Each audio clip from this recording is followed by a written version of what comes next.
नमस्कार प्यारे साथियों। आज मैं आप लोग को इंग्लिश ग्रामर करवाने जा रहा हूँ, जो कि आप लोग के एसएससी के एग्ज़ाम में बहुत ज़रूरी टॉपिक है। तो चलिए शुरू करते हैं। साथियों, इंग्लिश ग्रामर में शुरुआत हम लोग सेंटेंस से करने जा रहे हैं। तो सेंटेंस क्या होता है तो आप लोग को पता होगा। सेंटेंस जो है वो शब्दों का एक समूह होता है, ग्रुप ऑफ वर्ड्स होता है। ठीक है, ऐसा शब्दों का समूह होता है, ऐसा ग्रुप ऑफ वर्ड्स होता है जिनका कुछ कंप्लीट सेंस होता है। ऐसा शब्द का समूह जिसका कोई सेंस ना निकले उसे हम लोग सेंटेंस या वाक्य नहीं कह सकते हैं। तो चलिए आगे बढ़ते हैं।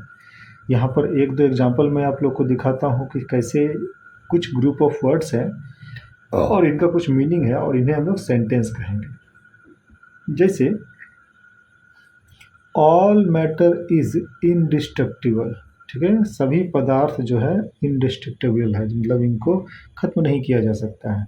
तो इस सेंटेंस का, इस वाक्य का एक अर्थ है, इसीलिए इन ग्रुप ऑफ वर्ड्स का, इन ग्रुप ऑफ वर्ड्स का कुछ अर्थ है, इसलिए इन्हें हम लोग वाक्य या फिर सेंटेंस कहेंगे।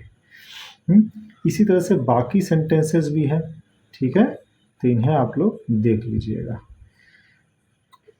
आगे हम लोग का जो है वो है काइंड्स ऑफ सेंटेंस, सेंटेंस के प्रकार, वाक्य के प्रकार। तो वाक्य कितने प्रकार के होते हैं? वाक्य 4 तरह के हैं। तो पहला वाक्य क्या है हमारा? पहला वाक्य है एसर्टिव सेंटेंस। तो एसर्टिव सेंटेंस किसे कहते हैं, या फिर डिक्लेरेटिव सेंटेंस किसे कहते हैं?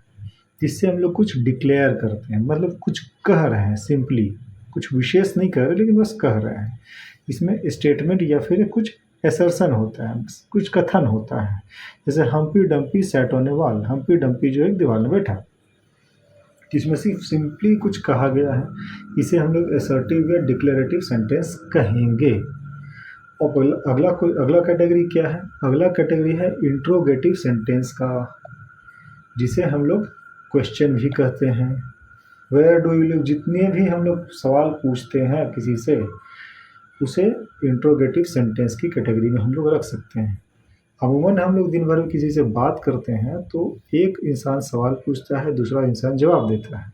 तो एक होता है इंट्रोगेटिव में और दूसरा होता है एसर्टिव में। तो चलिए आगे बढ़ते हैं। अभी हम लोग 2 तरह के सेंटेंस देख चुके हैं, तीसरा देखते हैं। तीसरा क्या है? तीसरा सेंटेंस हमारा है इम्पेरेटिव सेंटेंस। इम्पेरेटिव सेंटेंस में क्या होता है? 2 चीज़ें होती है, एक कमांड यानी कि आदेश, और दूसरा एंट्रेटिव। एंट्रेटिव मतलब अनुग्रह या फिर प्रार्थना, रिक्वेस्ट। ठीक है, तो इसमें देखिए पहला आदेश है बी क्वाइट, शांत रहो। दूसरा वाला देखिए हैव मर्सी अपॉन अस, हम पर दया करे, प्रार्थना है। तो प्रार्थना या आदेश होगा तो इसे हम लोग इम्पेरेटिव सेंटेंस कहेंगे। चौथा प्रकार जो है, जिसमें हम लोग स्ट्रॉन्ग फीलिंग जो होता है मन का वो दिखाते हैं, उसको हम लोग एक्सक्लामेटरी सेंटेंस कहते हैं। इसमें हमेशा एक्सक्लामेशन का साइन होता है। ठीक है, how cold the night is, इसमें सवाल नहीं पूछा जा रहा हाउ से वो एक्सचेंज कर रहा है। ठीक है, तो जैसे कि रात कितनी ठंडी है, और व्हाट ए शेम, कितने शर्म की बात है ना। तो इसमें हमेशा एक एक्सक्लामेशन का साइन रहेगा।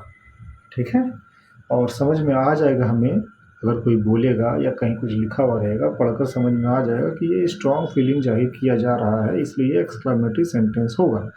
4 प्रकार हम लोग देख चुके हैं। एक 5वां प्रकार भी आप लोग नोट कर ले सेंटेंस के लिए। 5वां प्रकार होता है ऑप्टेटिव सेंटेंस।